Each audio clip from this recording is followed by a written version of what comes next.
I'm Obadiah Clark with OC Fitness. Three biggest mistakes that most people make in the gym. Number three is why you're not losing fat. But let's get to number one. The number one biggest mistake that most people make in the gym is for men, we ego lift. We go in the gym and we think the heavier we lift, the more muscle we're gonna build. We go in and we're ego lifting, right? Listen, you need to take your time. Form is more important than weight in the beginning. Once you get your form down, you get the proper form down, then all of a sudden you can slow down the motion, right? You can put more tension on the muscle with proper form. The reason proper form is important is number one, you're going to hit that single muscle. Let's say you're doing bicep curls, right? You can isolate with proper form, you can isolate the bicep better. Many times when you ego lift in a bicep curl, you're using more than just your bicep. You're using your shoulder, you're using your back to lift that heavy weight. And you're not getting the tension on the bicep that you need to make it to grow. Now, once you have the proper form, then you can start adding weight and progressively overloading that muscle. Now, for women, it's a little bit different. This is what I hear 90% of women say. I don't want to lift heavy because I'm afraid of looking like a man. Let me tell you something. God made you a woman. You are not going to look like a man. Even if you lift heavy, you're still not going to lift like a man. Why? Because God gave you the DNA of a woman. You do not have the testosterone that a man does. So it's going to be very difficult for you to look like a man. No matter how heavy you lift, it will be difficult because you just don't have that DNA and you just don't have that testosterone level that men have. Why men can look more muscular is because they have a higher testosterone level than women do. So for you to say, if I lift heavy, I'm going to look like a man, is just not true. Science has proved it. Now, most of these women who kind of look like a man, who do lift heavy, it's because they are taking something to help them grow those muscles, these bodybuilders, to help them grow those muscles to look bigger like a man, right? So here's the thing. The more most women, I should say, most women want to grow what right now? Their booty, right? To grow your booty, you have to put more weight on the machines. You have to do heavier squats because when you progressively overload, it helps build the muscle, the gluteus maximus. It helps build those muscles and build those legs. And without that, if you just do 10 pounds on a leg press, you're really not working anything, and you're not getting the stimulus that you need to help grow those muscles.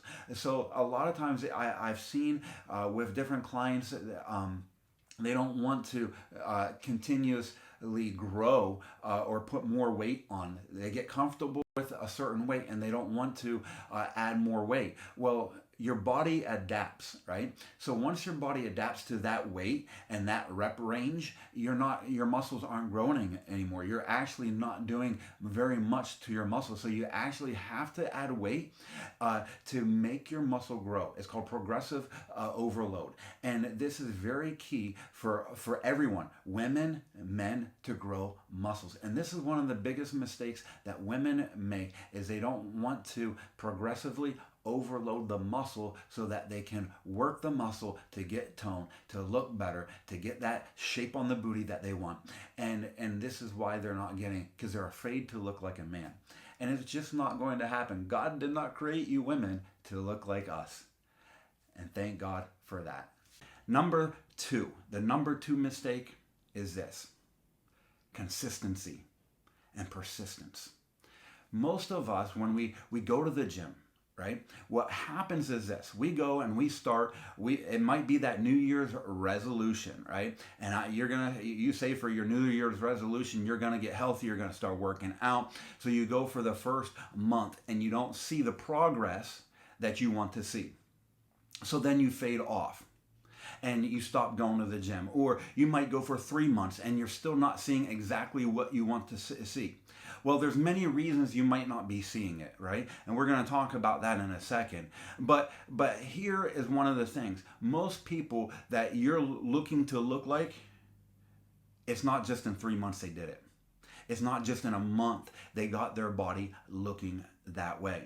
Many times it's years and years of training, of being consistent and being persistent. Even when they don't feel like going to the gym, they make their mind up to go to the gym and get that workout in.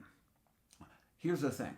If you're not consistent, if you're not persistent, and if you're not progressively overloading and doing the number 3 mistake that most people make, then what's going to happen is this.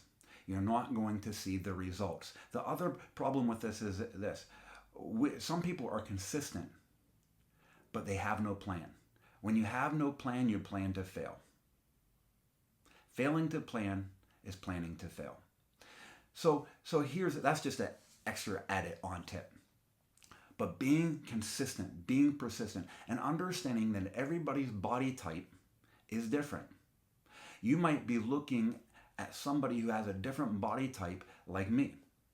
My body type, I can build muscle very easily. God gave me the DNA. He gave me the body type to easily build muscle. So even though I work out and I'm consistent, I'm persistent, right? There's still certain things I have to do to make sure I build the muscle that I need to build and want to build it, and how I want to recomp my body composition, right? So these things are important. Be consistent, be persistent, and if you don't know what to do, ask. Get a trainer. Ask somebody to help you, who can help you reach the goals that you need to reach. Now, I know you all been waiting for number 3. Number 3, why you're not losing fat. Let me tell you why you're not losing fat. You're not tracking your calories. Listen, here's a picture of me when I was working out, thinking I was eating healthy. And here's a picture of me 3 months after I started tracking my calories and calculating everything that I ate and put into my mouth. A big difference. See, many of us, we want to look a certain way, but we don't want to have the discipline, and we don't want to take the extra time to weigh our food out, to calculate everything that we eat, and that's why you're not losing fat. You have to want it. You have to know why you want to lose that fat. You have to be persistent. You have to be consistent, and you have to be disciplined. Discipline. Listen, everything I ate, I'll calculate. I calculate. Even if you want to, let's say you don't want to lose fat and you want to put on muscle, and you're real skinny and you're real thin, and you say, listen, I want to put on muscle. You still have to calculate the food that you're eating, because you have to calculate how much protein you're putting in every day, because protein helps you build muscle. And you have to be in a calorie surplus. So you have to know how many calories you're putting in to understand how much to be able to build that muscle, right? Or let's say you're happy where your body weight is. You're happy how you look and you want to stay there. Well, you have to know what you're putting in, because a lot of times what you think you're putting into your body, I thought I was eating healthy. I thought I was doing good. But as soon as I started watching my calories and weighing everything out, I realized I was eating a lot more fat, and I was eating a lot more calories than I thought I was. And many of you out there are doing the exact same thing. That's why you're going to the gym. You might have a great workout. You might have a great plan, but you're still not losing that fat. Start calculating your calories. Start weighing what you are eating, and using an app like Chronometer to check your calories out and see, hey, how much protein am I getting in? How much fat am I taking? How much carbs am I taking in? And once you begin to see these things and you understand what works for you, it becomes easier and easier and easier, and the fat begins to come off. Or you begin to build that muscle, or you maintain where you're at. It just takes a little extra work and a little extra discipline. And you have to ask yourself, why is my health important to me? Why is this important to me? Why am I going to the gym? Why do I want to lose fat? Why do I want to gain muscle? That why? If that why is big enough, it will keep you disciplined. It will keep you consistent, and it will keep you wanting the proper form and doing things right. And you'll see the gains, and you'll see the progress in your body recomposition. You'll see the progress in the gym. You'll feel better. You'll look better, and you'll be more happy about yourself. And even in those tough days, you go to the gym, and after you're done working out, you usually feel a lot better. Hey, take care. I hope this helped. If it did, comment, like, subscribe, and you'll see more videos like this. God bless.